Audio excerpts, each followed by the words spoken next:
Hello दोस्तों। आप सभी को एसएससी सीजीएल की जो हमने सीरीज चालू हुई है प्रीवियस ईयर्स क्वेश्चन जो 2024 के हैं, उसकी सीरीज में आप सभी का स्वागत है। हम जो प्रैक्टिस सेट 3 है वो डिस्कस करने वाले हैं। ठीक है, जो आपको पता ही है 9 सितंबर को हुआ है, हमने ऊपर मेंशन किया हुआ है।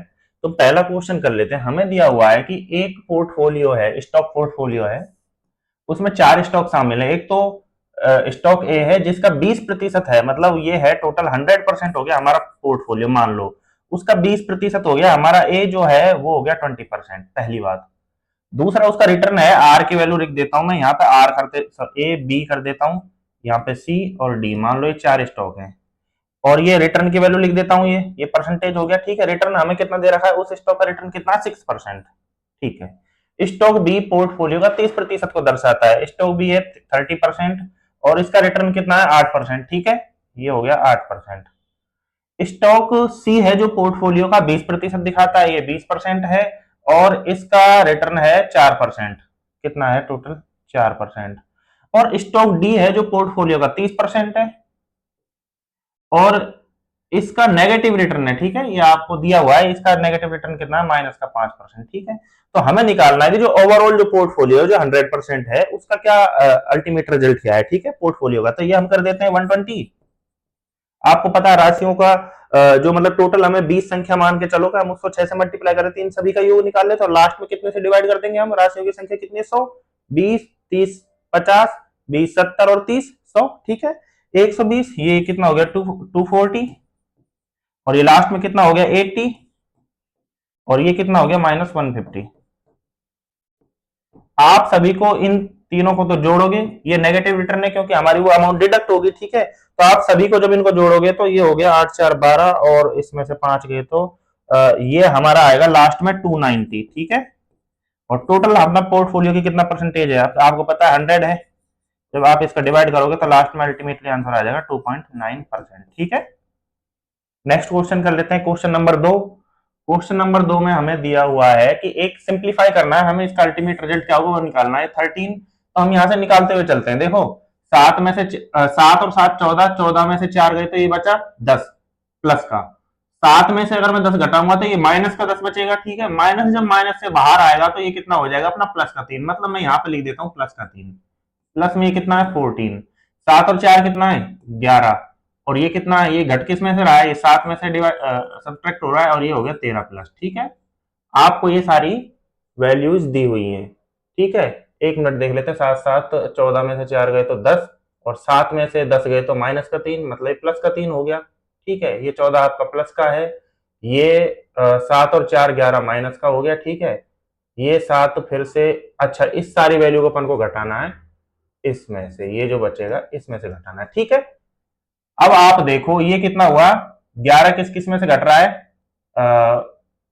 11 की वैल्यू यहाँ पे कितनी आ रही है, माइनस का 13 है। ठीक है, ये हो जाएगा 13 माइनस, ये कितना है, 7 और 14 21, 21 और ये 3 24 और 24 में से 11 गए तो ये बचा 13 और 13 में से 13 जाएगा तो लास्ट में हमारे पास बच जाएगा 0। ठीक है, नेक्स्ट क्वेश्चन कर लेते हैं हम।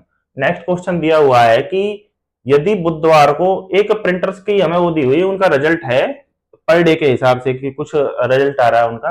ठीक है, कि भाई इतना प्रिंट करते हैं वो, हमें दिया हमें क्या पूछा है, हमें पूछा है कि सभी बुधवार को दिए गए प्रिंटर को मुद्रित पृष्ठों की कुल संख्या शनिवार को सभी दिए गए प्रिंटरों के साथ मुद्रित पृष्ठों की कुल संख्या से 15% अधिक है। मतलब वो क्या कह रहा है, जो बुधवार को जो प्रिंट हो रहे हैं ना, बुधवार को जो प्रिंट हो रहे हैं वो है 15% एक्स्ट्रा है, किससे, जो अपने किस कब प्रिंट हो रहे हैं, जो हमारे शनिवार को जो प्रिंट हो रहे हैं उनसे। ठीक है, शनिवार वालों से। ये हमें एक बात इसने बोल दी है। अभी वो क्या कह रहा है लास्ट में, तो बुधवार को सभी दिए गए प्रिंटरों द्वारा एक साथ मुद्रित सभी पृष्ठों की संख्या निकालो। मतलब वो बोल रहा है कि बुधवार को जो है उन्हीं की ही वैल्यू निकाल लो। इसका मतलब क्या है कि बुधवार वालों की जो वैल्यू होगी वो शनिवार वालों के टोटल से 15% ज्यादा हो जाएगी। तो हम इनका टोटल जोड़ कर लेते हैं, ये जीरो, ये शनिवार को दिए हुए 0 0 0 0, ये होगा आ गया आपका 0। ठीक है, लास्ट में उसके बाद में आपका क्या आ जाएगा, यहाँ पे आ जाएगा 9, 9 और 8 17 और 3 20, 20 और 4 24, 2, 2 और 8 10, 10 5 15 16 17, 17 और 5 22, ये आ गया 2। ठीक है, 2, 7 और 2 9, 6 15, 16, 16 और 8, 16 और 8 कितने हो गए अपने 16 24, 4 और लास्ट में 1 और 1 2 और 1 3, ये आपने आ गया 34 320। और हमें इसका 15% एक्स्ट्रा निकालना, मतलब कितना निकाल देना 115%, 115 बटे 100। अब जब आप इस वैल्यू को निकालोगे तो ये आपके लास्ट में जो आंसर आ जाएगा वो आ जाएगा, देखो ये पंचों का 20 बटे आप इसके 10 करोगे तो ये आ जाएगा लास्ट में, करेक्ट आंसर आ जाएगा अपना 39 376। ठीक है, अब नेक्स्ट क्वेश्चन कर लेते हैं। नेक्स्ट क्वेश्चन दिया हुआ है हमें, एक क्लियरेंस सेल में एक साड़ी जिसका अंकित मूल्य हमें दिया हुआ है कि उस पर क्या रेट प्रिंट हो रखी है 10,490 की। ठीक है, अब इतने में बेच दी गई, कितने अपने 94 41 में बेच दी गई है। ठीक है, तो साड़ी पर प्रतिशत छूट क्या है, मतलब हमें पूछ रहा है कि भाई इतने पे उस पर प्रिंट है, हम इतने में उसको निकाल रहे हैं, तो उस पर कितने परसेंटेज छूट अंकित की हुई है। तो हम इसमें से इसको घटा लेते हैं। आप देखो ये कितना आएगा 10,490 में से मैं ये घटा रहा हूं तो ये आ जाएगा 9, उसके बाद में 4 0 और 1। ठीक है, और हमें निकालना है ये किसके रेस्पेक्ट में निकालना है 10,490 इंटू 100, जीरो गया, ये कट गया 1 10, मतलब हमें कितना परसेंट की छूट दी हुई है 10% की उस पर छूट है, तभी जाके इतने में वो साड़ी बेची गई है। ठीक है, नेक्स्ट क्वेश्चन कर लेते हैं। एक पाइप एक ओवरहेड टैंक को 12 घंटे में भरता है। ठीक है, मान लिया कि पहले पाइप की कैपेसिटी कितनी है, जब 12 दिन में भर रहा है तो उसकी मतलब क्षमता कितनी आ रही है, आपको पता है 1/12। पहली बात ये हुई, लेकिन नीचे रिसाव के कारण ही 18 घंटे में भरता है। मान लो कि वो रिसाव की क्षमता मान ली हमने 1/x। ठीक है, 1/x रिसाव क्षमता मान सकते हैं कि वो x दिन में रिसाव हो जाएगा टोटल, उस हिसाब से हमारा। ठीक है, और इसका लास्ट में जो रिजल्ट क्या आ रहा है आपको पता है, कितने कैपेसिटी आ रही है इसकी 18 घंटे में भर रहा है। इसका मतलब क्या है कि उसका रिजल्ट क्या आ जाएगा 18 1/18। ठीक है, तो हम क्या निकाल सकते हैं 1/x क्या आ जाएगा, आपको पता है 1/12 माइनस 1/18, एलसीएम ले लो 36 3 2 मतलब 1/36। तो 1/x क्या है 1/x है 1/36, तो x की वैल्यू क्या आ जाएगी 36। और हमसे पूछा क्या है उसने, हमसे पूछा है कि रिसाव की क्षमता निकालो। भाई रिसाव अगर वो होता है तो कंप्लीट वो कितने टाइम में हो जाएगा, तो x की वैल्यू 36 आ रही है, मतलब 36 घंटे में अगर वो रिसाव वाला टैंक अगर टैंक से अगर रिसाव होने लगता है, केवल एक जो उसमें जो दिया हुआ है रिसाव के लिए, तो वो 36 घंटे में रिसाव कर देगा कंप्लीट। ठीक है, नेक्स्ट क्वेश्चन निकाल लेते हैं हम। नेक्स्ट क्वेश्चन दिया हुआ है हमें, दो त्रिभुज हैं ई एफ जी और एच आई जे, सर्वांग सम है ये। यदि ट्रेंगल ई एफ जी का क्षेत्रफल हमें दिया हुआ है 124, जब आपको पता है कि सर्वांग सम वाला जो होता है तो उस केस में क्षेत्रफल बराबर होते हैं, क्योंकि उसमें दो प्रॉपर्टीज एक दो प्रॉपर्टी तीन प्रॉपर्टीज होती हैं जो सेम होती हैं, S A S, side, angle, मतलब कोई सी भी दो साइड,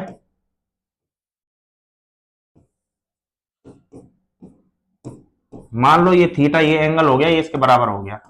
अब आप देखो अगर ये वैल्यू, मतलब ये साइड है जो ये इसके बराबर हो जाती है, ये है जो इसके बराबर हो जाती है, और ये जो एंगल थीटा है ये इसके बराबर हो जाता है, तो ये त्रिभुज आपस में एक दूसरे के बराबर होंगे, मतलब एक दूसरे के जैसे होंगे, सर्वांग सम होंगे। तो इसका मतलब क्या हुआ कि जो त्रिभुज का जो क्षेत्रफल होगा वो ही इसका हो जाएगा। मतलब क्या है कि इस त्रिभुज का क्षेत्रफल भी क्या हो जाएगा, जो उसका दिया हुआ है हमें, कितना दिया हुआ है 124 सेंटीमीटर स्क्वायर, मतलब लास्ट में आंसर आ जाएगा हमारा 124 सेंटीमीटर स्क्वायर। ठीक है, नेक्स्ट क्वेश्चन कर लेते हैं हम। नेक्स्ट क्वेश्चन है हमारा, let a plus b is equal to 2c, हमें दिया हुआ है a plus b is equal to 2c, which of the following expression is true. ठीक है, सबसे पहले आप ऑप्शंस को देखो, आपको नहीं पता कि यहाँ के बाद क्या करना है। सबसे पहले आप देखो कि a और c को मल्टीप्लाई किया हुआ है, यहाँ पे a और c मल्टीप्लाई है, और ये कौन से केस में हो सकते हैं, जब आपको पता है या तो a प्लस सी का स्क्वायर हो या फिर a माइनस सी का स्क्वायर हो। मतलब क्या करना है कि मेरे को c को इधर लेके जाना है, और आप दूसरा एक और एक्सप्रेशन देखो कि यहाँ पे क्या दिया हुआ है b प्लस सी का, मतलब b इंटू सी का, b और c मल्टीप्लाई दे रखे हैं, तो मतलब क्या है कि b और c भी आपस में एक साइड आ जाने चाहिए।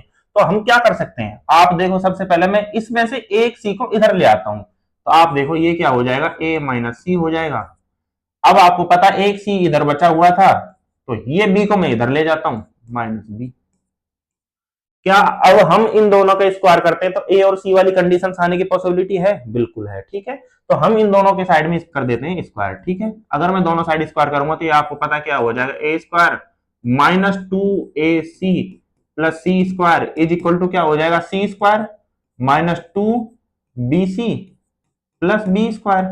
ठीक है, तो सी स्क्वायर से सी स्क्वायर ये गया, घटा सकते हैं। ठीक है, अब आप देखो मैं इस BC को जो है 2BC को इधर ले आता हूं, तो ये क्या हो जाएगा, a square plus 2BC is equal to क्या हो जाएगा, यहाँ पे बी स्क्वायर बचा हुआ है और AC को इधर ले जाता हूं, तो ये हो जाएगा बी स्क्वायर प्लस 2AC।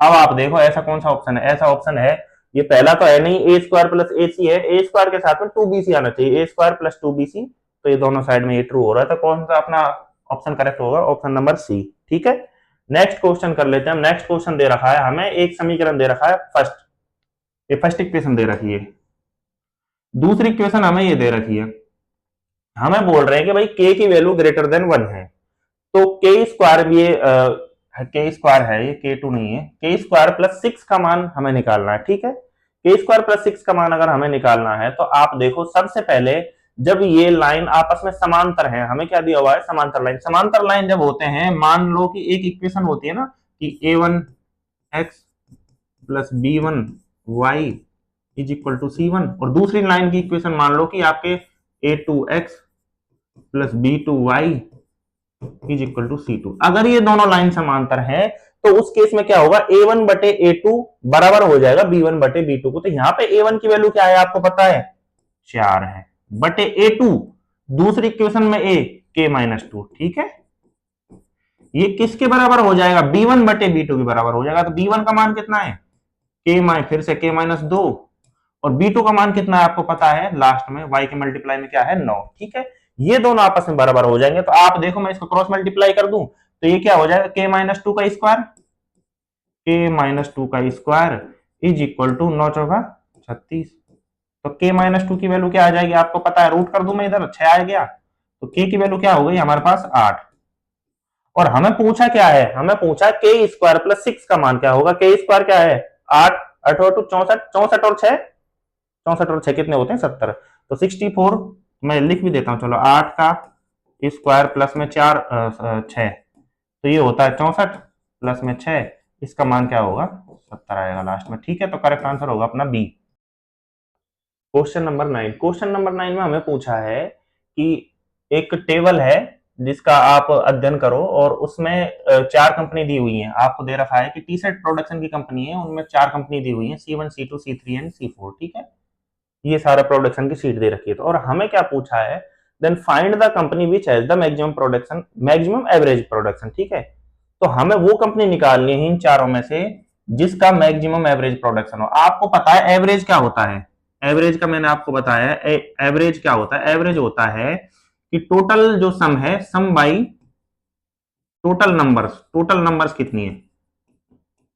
ठीक है, टोटल नंबर्स आपको पता है, 4 साल का प्रोडक्शन दे रखा, 1 2 3 एंड 4, 4 साल का प्रोडक्शन दे रखा, मतलब सारी कंपनियों के केस में एन की वैल्यू तो सेम रहने वाली है 4। ठीक है, तो इसका मतलब क्या है कि मैं इनका सम निकालूं, जिसका सम ज्यादा होगा उसी का एवरेज ज्यादा हो जाएगा, सीधी सी बात है। ठीक है, तो C1 C2 C3 C4 का वैल्यू निकाल लेता हूं मैं, 200 200 तो सब में है, मैं बाकी की डिजिट्स को जोड़ लेता हूं। ठीक है, ये वाली जो डिजिट्स हैं इनको। ठीक है, तो आप देखो इसमें क्या आ रहा है, 8 3 11, 11 और 2 13 और 2 15, 5 1, 4 और 1 5, 4 9, 9 और 7, 9 और 7 16, 165 आ रहा है, मतलब 200 के बाद वाला मैं निकाल रहा हूं ओनली, क्योंकि सब में 200 शामिल है, तो उसकी तो कोई वैल्यूएशन है नहीं, हम बाकी के जो प्रोडक्शन उसको कैलकुलेट कर लेते हैं। आपको पता है 9 4 4 8, 9 8 17 7 1, और उसके बाद में 1 5 5 3 8 और 8 और 8 16, 167, ये आ रहा है 10 और 5 15,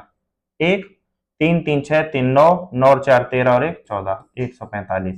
ठीक है, इसके बाद में 8 और 2 10, 0 1 4 4 8 और 4 12 और 12 और 4 16 6 1, और ये आपको पता है 60 है, 160 कितना रहा, हाँ 160। ठीक है, तो अब देखो आप सबसे ज्यादा किसका सम है, मतलब 200 के बाद वाले का सम बोल रहा हूं मैं, वैसे तो 800 इसमें और जुड़ेगा, सीधी सी बात, 1 2 3 एंड 4 मैंने बाकी की ये डिजिट जोड़े, तो क्योंकि, पर मैं ऐसा क्यों कर रहा हूं, क्योंकि आपको कम टाइम के साथ में क्वेश्चंस को सॉल्व करना है, कम टाइम के साथ क्वेश्चन सॉल्व किया जाना जरूरी है। आप इसको भी जोड़ने लगोगे, ठीक है जोड़ लोगे आप, ये कितना आ जाएगा आपको पता है, 967 आ जाएगा, यहाँ पे भी आ जाएगा 900, यहाँ पे भी आ जाएगा 945, और यहाँ पे भी आ जाएगा वही same to same 9, but last में आंसर तो वही सी आना है ना। हमने देख लिया कि भाई 200 को तो जोड़ने का कोई मतलब है नहीं, तो लास्ट में हमारा जो करेक्ट आंसर हो जाएगा वो हो जाएगा 967, मतलब ये सबसे मैक्सिमम सम है। तो C2 जो कंपनी है उसका सबसे ज्यादा प्रोडक्शन होगा, ठीक है, तो ऑप्शन नंबर सी करेक्ट हो जाएगा हमारा, ठीक है। नेक्स्ट क्वेश्चन कर लेते हैं हम। If x y and z are positive numbers and x plus y plus z equal to 1, then find the least value, मतलब इस एक्सप्रेशन की हमें लीस्ट वैल्यू निकालनी थी, मिनिमम वैल्यू क्या होगी, ठीक है। सबसे पहले देखो, जब हम कोई इनवर्स में जब कोई संख्या हो और उसकी लीस्ट वैल्यू निकालते हो, तो आप हमेशा ध्यान रखो उन संख्याओं को बराबर पार्ट में जोड़ दो, ठीक है। और जब यही एक्सप्रेशन जब मतलब पॉजिटिव साइड में होते हैं, जैसे मान कर चलो कि अगर आपको पूछता है x square plus y square का वाई स्क्वायर की मिनिमम वैल्यू पूछो, मिनिमम वैल्यू अगर सॉरी मैक्सिमम वैल्यू अगर निकालता, तो हम उस केस में भी इसको बराबर पार्ट में बांट देते, मतलब एक्स और वाई को बराबर पार्ट में बांट देते। बट अब हमें क्या पूछा है, लीस्ट वैल्यू, ठीक है। और इनवर्स में है, ये आपको पता है 1/x है, 1/y है और 1/z है। तो मैं एक काम करता हूं, x plus y plus z equal to 1 है, तो मैं x को भी 1/3 ले लेता हूं, y को भी 1/3 ले लेता हूं और z को भी 1/3 ले लेता हूं, तभी ये मिनिमम वैल्यू आएंगी इनकी, ठीक है। बराबर पार्ट में बांट दिया। अब आपको पता 1/x, x का मान हमने क्या माना है 1/1/3 plus 1/1/3 plus 1/1/3, x y z तीनों का मान धर दिया, और ये जो वैल्यू आएगी वो ही वैल्यू आपको पता है लीस्ट वैल्यू हो जाएगी, मिनिमम वैल्यू। तो ये हो जाएगा 3 + 3 + 3, तो आपके लास्ट में क्या आंसर आ जाएगा 9, ठीक है। नेक्स्ट क्वेश्चन कर लेते हैं हमें। द मीन प्रोपोर्शन हमें पूछा है कि दो डिजिट दी हुई है हमें 8a² और 18a4, where the a is the positive number, तो हमें क्या निकालना है, मध्यम अनुपात, मतलब क्या मीन प्रोपोर्शन निकालना है इन दोनों का। तो आपको पता है कोई संख्या अगर a हो और दूसरी संख्या b हो, या फिर मैं a और b नहीं लेता हूं क्योंकि a तो यहाँ पे दे ही रखा, आप कंफ्यूज हो जाओगे। मान लो कोई संख्या x है और दूसरी संख्या है y, तो इनका मीन प्रोपोर्शन क्या होगा आपको पता है, वो हो जाएगा √x/y। तो सेम टू सेम हमें वो ही करना है यहाँ पे। पहली संख्या क्या हो गई हमारा, x की वैल्यू क्या हो गई, रूट निकाल लेते हैं किसका, 8a² इंटू सेकेंड डिजिट क्या है हमारी 18/a4, a² से गए थे कितनी बार गया, बच गया 2 बार, और इसको जब मैं बाहर लूंगा तो आपको पता है नीचे तो आ जाएगा a, पहली बात तो हो गई फिक्स। 8 × 18 ये कितना आ रहा है, आप इसको देखो, मैं इसको लिख सकता हूँ 4 × 2, और इसको क्या लिख सकता हूँ 9 × 2। तो ये दो है, इनमें से एक दो हम बाहर यहाँ पे ले लेते हैं, 4 का रूट क्या हो जाएगा आपको पता है 2 होगा, और 9 का रूट क्या हो जाएगा 3 हो जाएगा। तो ये कितना आ रहा है, 2 दूनी 4 × 12, मतलब अपना करेक्ट आंसर आ जाएगा 12/a। तो इस केस में करेक्ट आंसर हो जाएगा अपना ऑप्शन नंबर सी, 12/a, ठीक है। नेक्स्ट क्वेश्चन ले लेते हैं। हमें दे रखा sec theta plus tan theta upon sec theta minus tan theta is equal to 7/4, then find the value of cosec a, ठीक है। थीटा बोल दो या फिर ए बोल दो, ठीक है, वो तो बात एक ही है, हमें cosec वो निकालना है। मैं इनको मल्टीप्लाई कर दूं, क्रॉस मल्टीप्लाई कर दूं, 4 को जब मैं इधर लूंगा तो ये क्या हो जाएगा आपको पता है 4 sec a plus 4 tan a is equal to क्या है 7 sec a प्लस 7 प्लस नहीं माइनस है यहाँ पर, ठीक है, -7 tan a। मैं इसको इधर ले लेता हूं, और जो ये 4 sec है इसको मैं इधर ले जाता हूं, तो ये कितना हो जाएगा 4 tan a plus 7 tan a, ये हो जाएगा 11 tan a, ठीक है, इज इक्वल टू क्या हो जाएगा 7 sec a में से जब मैं इसको इधर लेके जाऊंगा तो ये आपको पता है ये हो जाएगा 3 sec a, ठीक है। मैं इसको tan a को खोल के लिख देता हूं 11 इंटू tan a की tan a को क्या लिख सकता हूँ sin a बटे cos a, तो ये हो जाएगा sin a by cos a is equal to 3 sec a को मैं क्या लिख सकता हूँ 1/cos a, cos a से cos a कट गया, मतलब sin a की वैल्यू क्या आ गई आपको पता है, sin a की वैल्यू आ गई 3/11। और आपको पता है cosec a क्या होगा, cosec a होगा आपको पता है 1/sin a, मतलब मेरे को क्या है इसका अपोजिट निकालना है भाई, ये 1/sin a, तो sin a की वैल्यू मैं अगर उधर रखूंगा तो ये 1/3/11 मतलब 11 ऊपर चला जाएगा, 3 रह जाएगा नीचे। तो इसका करेक्ट आंसर हो जाएगा अपना ऑप्शन नंबर सी। ठीक है, नेक्स्ट क्वेश्चन कर लेते हैं। हमें दिया हुआ है कि रमेश के पास 18,000 रुपए हैं, ये टोटल उसके पास रुपए हो गए। उसने 7,000 एक बैंक में 5% की प्रति वर्ष की दर से तथा 6,000 को उसने इस रेट से साधारण ब्याज की दर से जमा कराया। यदि उसने एक वर्ष के अंत में साधारण ब्याज के रूप में इतना उसको मिला टोटल, तो शेष पूंजी को उसने क्या रेट पे दिया था, ये हमसे पूछा है उसने। ठीक है, सबसे पहले देख लो उसके पास 18,000 थे, तो 7,000 तो इधर दे दिए और 6,000 इधर दे दिए, तो ये हो गया 7,000, ये हम इधर लिख लेते हैं 6,000, और लास्ट में ये कितना बचा, 7 6 13, मतलब ये बचा 5,000 उसने भी कोई एक्स की रेट पे दिए थे, वो हम निकाल लेंगे। सबसे पहले आप ये निकाल लो, इसने दिया था 5 की रेट पे, तो मैं इसका ब्याज निकाल सकता हूं, 7,000 इंटू 5 इंटू टाइम था 1 वर्ष के लिए बटे 100, तो ये हो जाएगा अपना 350 ब्याज। ठीक है, दूसरा इसका निकाल लेते हैं, इसको किस रेट पे दिए थे इसने, 6 की पे, तो ये 6,000 वही इंटू 1 इंटू क्या रेट थी 6 बाई 100, ये हो गया 360। तीसरा मान लो कि ये अपने 1 साल के लिए दिए सेम टू सेम, ये हो गया 5,000 इंटू एक्स इंटू 1 1 साल के लिए दिए बटे 100, तो ये होगा 100 से जब मैं इसको डिवाइड करता तो ये आ जाता 50x। ठीक है, ये बात हो गई। और उसका जो कुल ब्याज है वो आपको पता दे रहा है उसने 1160। ठीक है, तो मैं क्या लिख सकता हूं, इन दोनों का तीनों का जोड़ क्या आना चाहिए 1160, तो मैं लिख सकता हूं 50x प्लस 350 और 360 कितने हो गए 710 इज इक्वल टू 1160। ठीक है, जब मैं इसको इसमें से घटाऊंगा तो 50x की वैल्यू क्या आ जाएगी, 50x इज इक्वल टू ये हो जाएगा 0, ये हो जाएगा 5।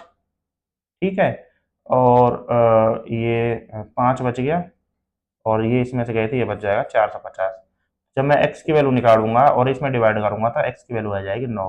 450 बटे 50 कितना होता है 9 होता है। ठीक है, तो करेक्ट आंसर हो जाएगा हमारा सी 9%। ठीक है, नेक्स्ट क्वेश्चन कर लेते हैं। हमें दिया हुआ है यदि घनाभ की लंबाई, चौड़ाई और ऊंचाई 8 4 और 6 दे रखी है, तो घनाभ का आयतन निकालो। तो भाई घनाभ का आयतन सीधा सा पता है, आपको पता है L into b into h, ये तो बड़ा इजी क्वेश्चन है। 8 इंटू 4 इंटू 6, तो इसका करेक्ट आंसर क्या आ जाएगा, 8 चौका 32, 32 इंटू 6, तो ये 6 दूनी 12, 6 18 और 1 19, 192, तो इसका करेक्ट आंसर हो जाएगा 192 सेंटीमीटर क्यूब। अपना नेक्स्ट क्वेश्चन है 15। क्वेश्चन नंबर 15 में क्या दिया हुआ है कि हमें दे रखा है कि एक हेलमेट्स की सेल का है जो 1000 में है, वो मेंशन की हुई है। उसमें बोला है कि 1999 की तुलना में 2002 में हेलमेट सी की बोल रहा है, हेलमेट सी की बात करनी है हमें पहली बात तो। ठीक है, और 1999 की तुलना में 2002 में कितने प्रतिशत वृद्धि हुई है। तो देखो सबसे पहले जोड़ लो 1999 के जो टोटल हेलमेट्स हैं इनकी संख्या जोड़ लो आप। तो अब आप देखो ये आ रहा है 5 5 10, 8 18 और 6 24, 4 2, 6 2 8, 6 14, 14 5 19 और 6 25 और 4 29, 294। ठीक है,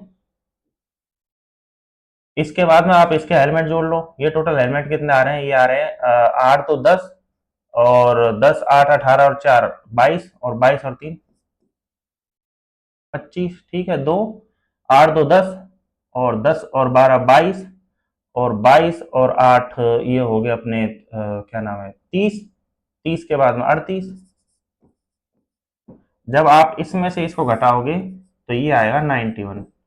हमने देखा कि 91 की वृद्धि हुई है इसमें मतलब 1999 की जो टोटल जो है अमाउंट उसकी तुलना में। ठीक है, तो अब आप निकाल सकते हो परसेंटेज। परसेंटेज कैसे कैलकुलेट करोगे, 91 अपॉन 294 इंटू 100। जब आप इसको मल्टीप्लाई करोगे तो आपके पास करेक्ट आंसर आएगा 25.93। ठीक है, नेक्स्ट क्वेश्चन हुआ क्वेश्चन नंबर 16।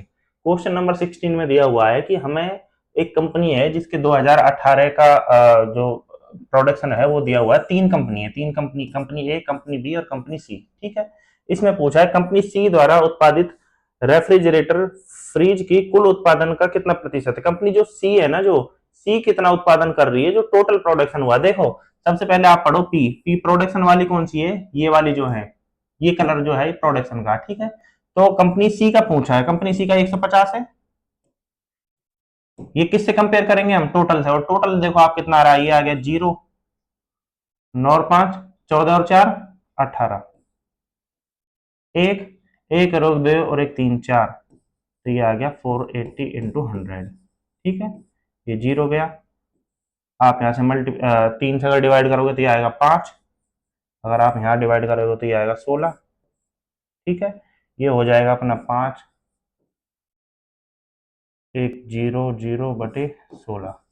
आप 16 का अगर आप इसमें भाग दोगे तो 16 से 48, बचेगा 2 20, 16 कम 16, बचेगा 4 0, और फिर 4 4 बचेगा 40, 16 दूना 32.2, मतलब ये आ जाएगा 31.25, ठीक है, करेक्ट आंसर। नेक्स्ट क्वेश्चन होगा अपना, उसमें दे रखा है कि 10 सेंटीमीटर त्रिज्या है कि 30 डिग्री के कोण वाले एक वृत्त के त्रिज्या खंड का परिमाप एक दशमलव में पूर्णांक क्या होगा। ये बोल रहे हैं कि भाई एक मान लो कि मैं एक कंप्लीटली ड्रॉ कर लेता हूँ, ये एक सर्किल है, इसमें एक त्रिज्या खंड हो गया, हमने यहाँ से त्रिज्या खंड बना दिया एक 30 डिग्री वाला, ये एंगल हो गया 30 डिग्री, ठीक है, हमें ये पहली बात पता चली, ठीक है। दूसरा क्या है कि हमें बोल रहा है कि इसके परिमाप क्या होगा। परिमाप सबसे पहले तो एक ये वाली लेंथ, मान लो ये हुई एल, ये हुई आर, अपनी रेडियस आर दे रखी है हमें, तो हम इसका परिमाप निकाल सकते हैं। परिमाप कैसे निकालोगे, ये एल मिल जाए तो ये 2r मैं उसमें जोड़ दूंगा, ये त्रिज्याखंड ये कंप्लीट है, ये वाला जो है, देखो मैं इसको ड्रॉ कर देता हूँ ब्लू लाइन से, ये वाला जो त्रिज्याखंड है, आपको पता है इसकी वैल्यू कैसे निकाल सकता हूं मैं, जब ये कंप्लीट 360 होगा तो इसकी वैल्यू कितनी होगी, 2 पाई आर। 360 पे क्या आ रहा है आपको पता है, जब 360 है तो क्या आता है 2 पाई आर, ठीक है। जब 30 डिग्री होगा तो आप कैसे निकाल लोगे, जब 30 डिग्री होगा तो 30 डिग्री के लिए क्या आएगा, 2 पाई आर बटे 60, 360 इंटू 30, 0 3 12, ठीक है। तो 30 डिग्री है तो उसके लिए लेंथ एल, एल की वैल्यू क्या आ रही है आपको पता है, एल की वैल्यू क्या आ रही है, एल इक्वल टू हो जाएगा 2, इसको मैं फिर से काट देता हूं, ये 6 बार कट गया, तो ये 3.14 इंटू आर की वैल्यू कितनी है 10 दे रखा है हमने, 10 सेंटीमीटर, ठीक है, बटे 6, आप इसको निकालो, ये हो जाएगा 31.4 बटे 6, आप ये करोगे तो इसकी वैल्यू आएगी 5.2, ठीक है। एल की वैल्यू कितनी आ गई हमारे पास, निकल के मैं लिख देता हूं इधर, एल की वैल्यू आ गई 5.2, तो इसका परिमाप क्या हो जाएगा, आप जोड़ लो, आर की वैल्यू कितनी है, आर भाई परिमाप ये हो जाएगा कंप्लीट, फर्स्ट ये एल की वैल्यू ये और फिर से आर, तो आर प्लस एल, आर की वैल्यू कितनी है 10 प्लस 10 मतलब 20, और ये एल लेंथ कितनी आई थी अपनी 5.2, मतलब ये आ जाएगी हमारी 25.2, तो करेक्ट आंसर होगा हमारा जो ऑप्शन नंबर डी है वो होगा, ठीक है। नेक्स्ट क्वेश्चन कर लेते हैं। क्वेश्चन हमें दे रखा है, यदि एक डिजिट दे रखी है ये 11 से विभाजित है तो के का मान निकालो। आपको पता है अगर कोई संख्या 11 से विभाजित है उसके क्या है कि इवन जो सम स्थान पे हैं और विषम स्थान पे हैं उनका योग का अंतर 11 से डिवाइड होना चाहिए। तो मैं कर लेता हूं 8 4 12, 12 और 5 17, और 17 और 8 25, तो ये तो आ गया 25। अब जो ये तो विषम स्थान वाले हुए, सम स्थान वाले जोड़ लेता हूं मैं, 5 प्लस के प्लस 4 प्लस 7, माइनस कर दूंगा मैं, 5 प्लस के प्लस 4 और 7 कितना हो गया, 7 और 4 11, इज इक्वल टू या तो ये 0 आ जाए या फिर 11 आ जाएगा। क्यों, 0 होगा तो भी डिवाइड होगा और 11 होगा तो भी डिवाइड होगा। तो मैं ये 25 में से 11 और 5 कितने हो गए 16, और 25 में से 16 गए थे कितने आ रहे हैं आपको पता है, 25 में से 16 गए थे आ रहे हैं 9, माइनस के, या तो 0 हो जाए या फिर 11 हो जाए, बिल्कुल सही बात है। के का मान देखो आप क्या यहाँ पे 11 हो सकता है क्या, तो के का मान क्या आएगा, अगर आप 11 रखोगे तो यहाँ पे आएगा -2, और कभी भी के का मान नेगेटिव में नहीं हो सकता, और ना ही 10 से ज्यादा, 10 या 10 से ज्यादा हो सकता है, 10 भी नहीं हो सकता इसका मान। तो के की वैल्यू अगर मैं यहाँ पे 0 रखता हूँ, के की वैल्यू अगर सॉरी यहाँ पे अगर मैं इसको 0 मानता हूँ तो के की वैल्यू क्या आ जाएगी मेरे यहाँ पे 9 निकल के आ जाएगी, मतलब के की वैल्यू लास्ट में क्या आएगी हमारे पास 9, 11 उस केस में नहीं आ रही थी, ठीक है। If a is an acute angle then which of the following is equal, मतलब ये दे रहा है कि ये किसके बराबर होगा। ए की वैल्यू आपको पता है एक्यूट एंगल कौन सा होता है, जो 90 डिग्री से कम होता है, उस केस की बात कर रहे हैं, जो 90 डिग्री से कम हो, मतलब जो ए है, सॉरी ए है जो 90 डिग्री से कम है, ठीक है। तो सबसे पहले आप देखो, अब अगर आप ऑप्शन से देखो तो कोई ऑप्शन में नीचे क्या आ रहा है, साइन ए आ रहा है। मैं इसको साइन ए में कैसे कन्वर्ट कर सकता हूं वो मैं आपको बता देता हूं। साइन ए में अगर मुझे कन्वर्ट करना है तो आप सबसे पहले इसमें 1 माइनस कॉस ए से मल्टीप्लाई कर दो, ऊपर ऊपर भी और नीचे भी। तो साइन ए इंटू मल्टीप्लाई किससे कर रहा हूं, 1 माइनस कॉस ए बटे 1 plus cos A into 1 minus cos A क्या होता है, 1 ए माइनस बी इंटू ए प्लस क्या होता है, ए स्क्वायर माइनस बी स्क्वायर। मतलब मैं इसको क्या लिख सकता हूं सीधा, 1 स्क्वायर माइनस कॉस स्क्वायर ए। ये क्या होता है, 1 स्क्वायर को 1 लिख सकता हूं सीधा। 1 माइनस कॉस स्क्वायर ए किसके बराबर होता है, साइन स्क्वायर ए के। तो मैं यहां इसको क्या लिख सकता हूं, आप देखो sign A into 1 minus cos A बटे साइन स्क्वायर ए। एक साइन से एक साइन कट गया, तो ये क्या आ गया, 1 minus cos A upon sine ए। तो अपना जो ऑप्शन ए होगा वो करेक्ट हो जाएगा, ठीक है। नेक्स्ट क्वेश्चन ले लेते हैं हम। क्वेश्चन नंबर हो गया अपना 20। क्वेश्चन नंबर 20 क्या बोल रहा है, एक ट्रायंगल दे रखा है जिसमें क्यू और आर समद्विभाजक त्रिभुज के अंतर एक ओ बिंदु पर मिलते हैं। एक मैंने मान लो कि ये बना लिया, सबसे पहले आप देख लो, एक ट्रायंगल बना लो सबसे पहले, Q और R के समद्विभाजक, मान लो ये हुआ अपना P, ये हुआ Q और ये हुआ हमारा R। ये जो कोण है इनके समद्विभाजक, मतलब इस एंगल को अगर मैं θ1 मान लेता हूं, इसको अगर मैं θ2 मान लेता हूं, ये वाला एंगल जो है, तो इनके जो बीच में से जो निकल के जो आ रहा है वो मान लो कि कहीं किसी O पॉइंट पे मिलता है। ये कितना हो जाएगा, θ2/2, क्योंकि ये आधा होगा। ये वाला क्या हो जाएगा, θ1/2, ठीक है। हमें क्या पूछा है, हमें पूछा है, हमें एक वैल्यू दे रखी है, इन्होंने दे रखी है क्यू ओ और आर। ये वाला जो क्यू ओ आर ये वाला एंगल है, ये दे रखा है हमें 160 डिग्री, ठीक है। तो हमें पूछा है पी का मान क्या होगा, ये वाला वैल्यू हमसे पूछी है। तो ठीक है, सबसे पहले आप देख लो, अगर मैं इस त्रिभुज को कंसिडर करूं, कौन सा, ये वाला जो मैं ड्रॉ कर रहा हूं, अगर मैं इस त्रिभुज को कंसिडर करूं तो आप देखो ये एंगल θ1/2 है, ये एंगल θ2/2 है, प्लस में 160 किसके बराबर हो जाना चाहिए, त्रिभुज के तीनों कोणों का योग किसके बराबर होता है, 180 के बराबर। तो आप सबसे पहले देखो θ1/2 plus θ2/2 plus 107 is equal to किसके बराबर आ रहा है, 180 के बराबर। पहली बात तो ये हो गई सही, ठीक है। हमें यहां से क्या पता चल जाएगा कि ये वाला एंगल कितना है और ये वाला एंगल कितना है, दोनों एंगल की वैल्यू आ जाएगी। तो यहां से सबसे पहले निकाल लो ए, अगर मैं इसमें से इसको घटाता हूं तो ये कितना वैल्यू आएगी, 63।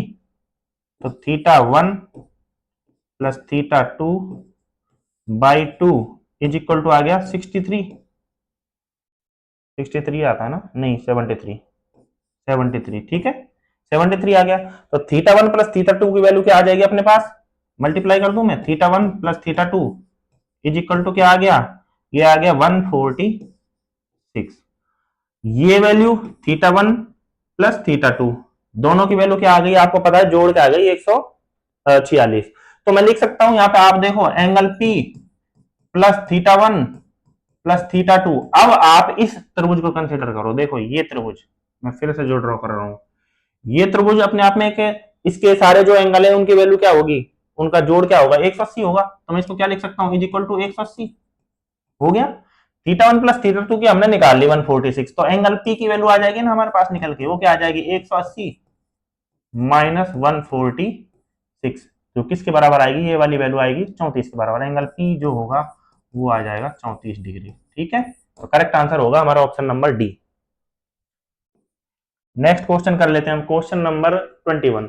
क्वेश्चन नंबर 21 में एक इक्वेशन दी हुई है, then find the value of tan square theta plus 5 upon tan square theta minus 5। तो इनमें ऑप्शन में से जो वैल्यू सही हुई, आप देखो इसको मैं क्रॉस मल्टीप्लाई कर देता हूं, तो ये होगा सचो का 28, 28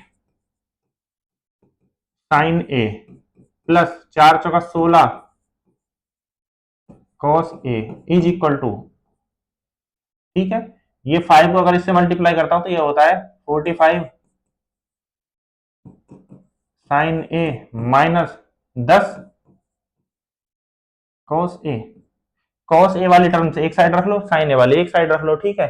तो कॉस ए को मैं इधर ले जाता हूं, अगर इसको इधर लाता हूं और 28 को इधर ले जाता हूं, तो ये क्या हो जाएगा 26 cos a is equal to किसके हो जाएगा 45 में से अगर 28 गए तो ये बचेगा 7 17 17 साइन ए, ठीक है। तो sine A by cos A, sine A by cos A किसके बराबर आ जाएगा 26/17, और sine A by cos A किसके बराबर होता है टेन थीटा के, मतलब टेन थीटा की वैल्यू हमारे पास निकल के आ गई 26/17 हो जाएगी। और हमें क्या पूछा है ten square theta plus 5 upon ten square theta minus 5, तो टेन थीटा की जगह हम ये वाली वैल्यू रख देते हैं, तो हमारे एक्सप्रेशन की वैल्यू क्या आ जाएगी 26/17 का स्क्वायर प्लस 5 डिवाइड बाई, दूसरी टर्म क्या है 26/17 का स्क्वायर माइनस 5। जब आप इसको सॉल्व करोगे तो सबसे पहले आप देखो, अगर आप नीचे की टर्म की अगर बात करोगे तो ये हमेशा 5 से कम आएगी, मतलब नीचे नेगेटिव वैल्यू आने वाली है। देखो इसको पूरे को सॉल्व करने की वैसे वास्तव में जरूरत है नहीं। सबसे पहले तो आप देखो कि ये वैल्यू आ रही है नेगेटिव, मतलब जो हमारा आंसर आएगा वो तो आएगा नेगेटिव।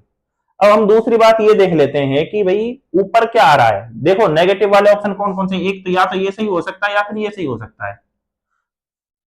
नेगेटिव वाला ही सही होगा क्योंकि नीचे नेगेटिव है ऊपर पॉजिटिव है, पॉजिटिव में नेगेटिव का डिवाइड करते हैं तो हमेशा नेगेटिव आता है। पहली बात तो ये हुई कि ऑप्शन इन दोनों में से होने वाला है।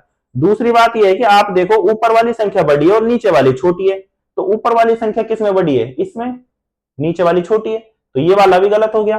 तो लास्ट में हमारा करेक्ट आंसर हो गया ये। वैसे आप कैलकुलेट करोगे तो वैल्यू वास्तव में यही आनी है, पर फिर भी हमें पूरा का पूरी कैलकुलेशन करने की जरूरत है नहीं, ठीक है। नेक्स्ट क्वेश्चन कर लेते हैं, यही है हमें टाइम बचा के करने होते हैं क्वेश्चन। नेक्स्ट क्वेश्चन कर लेते हैं, क्वेश्चन नंबर 22। क्वेश्चन नंबर 22 में दे रखा है एक संख्या में पहले 22% की वृद्धि की जाती है, ठीक है, फिर 23% की वृद्धि और की जाती है, इस प्रकार प्राप्त संख्या को अब 34% की कमी की जाती है, तो मूल संख्या में शुद्ध वृद्धि या कमी कितनी होगी, ठीक है। मान लो कि कोई संख्या है अपनी x, ठीक है, या फिर कोई संख्या हम सीधा 1 से भी कर सकते हैं 100 से भी कर सकते हैं, हमारे मानने के ऊपर है। मान लो कि हमने किसी संख्या को 1 मान लिया, 1 हो गया, 1 है, ठीक है। 1 में अगर मैं 12% की वृद्धि करूंगा मतलब क्या हो गया वो 112, अपने आप में संख्या 112 हो गई, 112/100, तो मैं इसको क्या लिख सकता हूं, अब संख्या क्या हो गई 112/100, ठीक है। अब ये जो संख्या मिली है इसमें 23% की वृद्धि कर रहे हैं, 23% की वृद्धि कर रहे हैं, इसका मतलब क्या हो गया वो संख्या 100 की तुलना में 123 हो गई, तो मैं क्या लिख सकता हूं 123 हो गई 100 की तुलना में, ठीक है। अब ये जो संख्या मिल रही है हमें, इसमें क्या कह रहा है कि वो 34% की कमी कर दी। 34% की कमी करने का मतलब क्या हो गया कि वो संख्या अपने आप में 66% रह गई। बिल्कुल सही बात है, 100 में अगर आप 34 कम करोगे तो वो कितना आ जाएगा 66%, मतलब क्या हुआ कि वो संख्या अपने आप में कितनी रह गई 66%। अब आप अगर इस एक्सप्रेशन को सॉल्व करोगे तो ये वाली वैल्यू आएगी आपके पास, लास्ट में कैलकुलेट करोगे तो ये वैल्यू आएगी आपके पास 0.909, कुछ ऐसे वैल्यू आएगी, ठीक है। ये आ गई लास्ट में आएगा, ये आप सॉल्व करोगे तो ये बड़ी कैलकुलेशन आप कर लेना, 0.909 आ गई। ये किसकी तुलना में आ रही है आपको पता है, एक से तुलना में आ रही है ये, तो हमें क्या निकालनी है, या तो कमी निकालनी है फिर वृद्धि निकालनी है। मतलब क्या होगा कि मैं इस संख्या को इसमें से घटा दूंगा, जब आप इसको इसमें से घटाओगे तो हम आपको पता चल रहा है कि वो डिक्रीज हो रही है, और वो कितना परसेंट का डिक्रीमेंट आ रहा है 0.09। मतलब क्या हुआ अगर मैं इसको परसेंटेज में कैलकुलेट करूं इंटू 100 तो ये आ जाएगा लगभग 9% के करीब, ठीक है। तो आपका करेक्ट आंसर हो जाएगा ऑप्शन नंबर बी। ये शॉर्ट कैलकुलेशन हैं, आप 100 मानोगे फिर वैल्यू निकालोगे, देखो आपको शॉर्टली कैलकुलेट करनी पड़ेगी क्योंकि टाइम बचाना बहुत ज्यादा जरूरी होता है, बहुत क्वेश्चन आते हैं 1 घंटे में करने होते हैं जो आपको, ठीक है। आपको दे रखा है एक बेईमान दुकानदार है 25 किलोग्राम की दर से एक नमक को बेचने का दावा करता है, ठीक है। नमक का क्रय मूल्य वो 25 किलोग्राम का ही खरीद रहा है, वो 25 में ही बेच रहा है और 25 का ही उसने खरीदा था, पर वो कर क्या रहा है, वो बेईमान दुकानदार है, वो क्या है कि हर तौल पे 1 किलोग्राम में 200 ग्राम कम करके दे रहा है आपको। तो हम वास्तव में वो इस रेट पे नहीं, मतलब आपको पता क्रय मूल्य इतने का है, बेच वो इतने पे रहा है, कितने पे बेच रहा है आप सबसे पहले ये देख लो, 25 किलोग्राम की जो 25 रुपए किलोग्राम की रेट से पर किलोग्राम पे बेच रहा हो, ठीक है। पर वास्तव में वो पर किलोग्राम 1 किलोग्राम वो दे ही नहीं रहा। मतलब क्या है कि वो कितना दे रहा है आपको, 1 किलोग्राम में कितने ग्राम होते हैं, 1000 ग्राम। मतलब 200 ग्राम जब आप कम करोगे तो 800 ग्राम ही वो आपको तोल के दे रहा है। मतलब क्या हुआ कि वो 1 किलोग्राम की रेट दे ही नहीं रहा। मतलब 25 डिवाइड बाई 800 ग्राम दे रहा है, इसका मतलब कितना किलोग्राम हो गया, 0.8 किलोग्राम। तो हम इसको डिवाइड कर देंगे बटे 0.8। जब आप इसको मल्टीप्लाई करोगे तो 25 इंटू 10/8, ठीक है। तो ये हो गया कितनी वैल्यू आ रही है आप देखो, जो भी वैल्यू आ रही है आप इसको यहीं कहीं कंसिडर कर लो, ठीक है। हमसे क्या पूछा है, उसने पूछा है कि भाई आपका लाभ परसेंटेज क्या होगा। तो सबसे पहले आप निकालने के लिए, लाभ निकालने के लिए क्या होगा कि इतने पे वो बेच रहा है, हमें ये भी पता चल गया। तो लाभ प्रतिशत क्या होता है, विक्रय मूल्य, विक्रय माइनस क्रय मूल्य बटे क्रय मूल्य इंटू 100। अब आप देखो बेच इतने पर आए तो मैं कैलकुलेट कर लेता हूं, 25 इंटू 10/8 माइनस खरीदा कितने पे है उसने, देखो क्रय मूल्य कितने का है, 25 का, बटे 25। क्रय मूल्य फिर से लिख देना अपन को, 25 इंटू 100। 25 को तो आप उड़ा दो, तीनों जगह से गायब हो गया। अब आप देखो 10 माइनस 8 बटे 8 इंटू 100। 10 में से 8 गए तो कितने बचे, 2। 2 को आप अगर इधर डिवाइड करोगे तो ये आएगा 4। 4 का अगर आप इधर डिवाइड करोगे तो ये आ जाएगा 25। मतलब 25% का लाभ उस दुकानदार को हो रहा है, ठीक है। तो आपका करेक्ट आंसर हो गया ऑप्शन नंबर बी, 25%, ठीक है। नेक्स्ट क्वेश्चन कर लेते हैं। एक चोर ने 600 मीटर की दूरी पर पुलिसकर्मी को देखा, ठीक है। ये रहा आपका चोर और ये रहा पुलिस वाला। ये तो आपका रहा पुलिस वाला, पी बोल देता हूं, और चोर को बोल देता हूं सी। इन दोनों के बीच की दूरी थी 600 मीटर शुरुआत में। ये पुलिसकर्मी है जो इसके पीछे भागता है और ये दोनों एक डायरेक्शन में चलने लग जाते हैं। चोर और पुलिसकर्मी क्रमशः 12 किलोमीटर प्रति घंटा और 15 किलोमीटर प्रति घंटा की। तो पुलिसकर्मी कितनी रेट से भाग रहा है आपको पता है, दे रखा है 15 की से, ठीक है। और ये कितनी स्पीड से भाग रहा है आपको पता चल रहा है कि ये 12 से भाग रहा है, ठीक है। ये दोनों एक दिशा में भागेंगे तो इनके दोनों के बीच की रेस्पेक्टिव स्पीड क्या आ रही है, 15 माइनस 12 मतलब 3 किलोमीटर पर आवर। अगर मैं इसको मीटर पर सेकंड में चेंज करूं तो आपको पता है 5/18 से मल्टीप्लाई कर दूं, 3 इंटू 5/18 मतलब 5/6 मीटर पर सेकंड। ये हमें पता चल गई। अब इन दोनों के बीच की दूरी 600 मीटर है, तो 600 मीटर इस स्पीड से कवर करने में कितना टाइम लेगा, तो मैं डिस्टेंस में इस स्पीड का भाग दे देता हूं। तो 600 बटे 5/6, तो 6 ऊपर चला जाएगा, 600 इंटू 6/5। 5 का अगर मैं भाग देता हूं तो ये 120 बार कटता है, 12×6 = 72, मतलब 720 सेकंड बाद इसको पकड़ लेगा। 720 सेकंड को अगर मैं मिनट में कन्वर्ट करूं और 60 का भाग देता हूं इसमें, अगर मैं इसमें 60 का भाग दिया तो ये कितनी मिनट आ जाएगी, 12 मिनट, ठीक है। 12 मिनट बाद इसको ये पकड़ लेगा। नेक्स्ट क्वेश्चन जो है अपना क्वेश्चन नंबर 25 और लास्ट क्वेश्चन, हमें दे रखा है कि उस क्षेत्र का क्षेत्रफल ज्ञात कीजिए जिसका परिमाप 64/3 सेंटीमीटर और केंद्रीय कोण 60 डिग्री है। तो पाई की वैल्यू आपको दे रखी है, तो हमें निकालना है उस क्षेत्र का क्षेत्रफल निकालना है, ठीक है। तो परिमाप दे रखा है आपको, परिमाप दे रखा है और केंद्रीय कोण दे रखा है आपको, वो ही आप ड्रॉ कर लो सबसे पहले। तो ये हुआ, यहां से अगर आप इसको,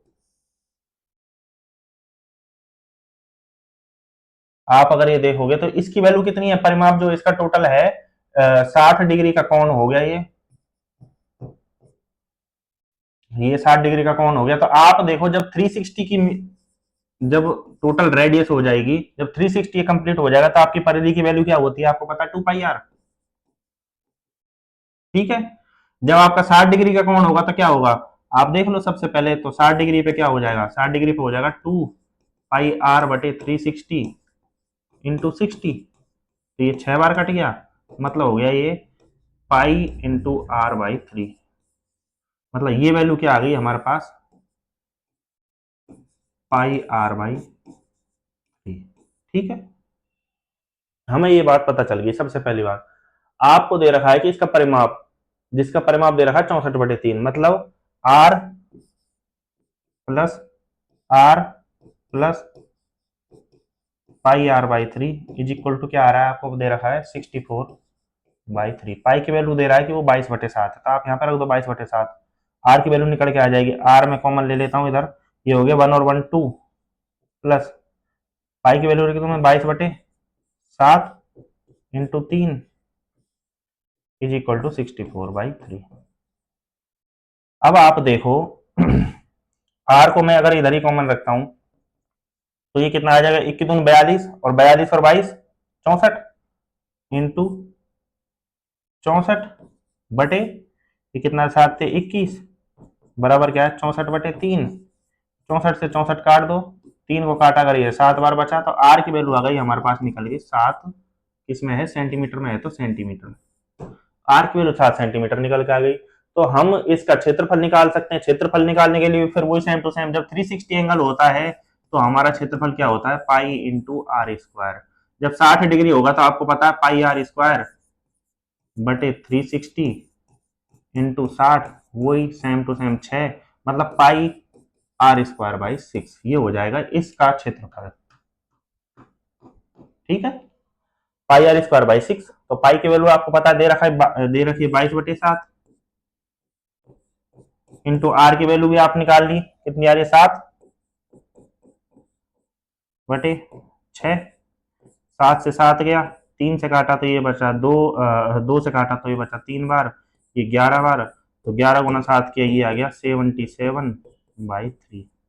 सेंटीमीटर स्क्वायर में है तो सेंटीमीटर स्क्वायर में ही वो वैल्यू आ जाएगी। तो हमारा जो ऑप्शन नंबर बी है वो करेक्ट हो जाएगा। ठीक है, तो जो एसएससी सीजीएल के जो थर्ड जो हमने सीरीज चालू की थी, मतलब सीरीज का जो थर्ड जो लेक्चर है वो कंप्लीट हो गया। ठीक है, तो बाकी के इसके बाद में भी लेक्चर्स आते रहेंगे, तो आप सभी के साथ में जुड़ें और अच्छे से प्रैक्टिस करें।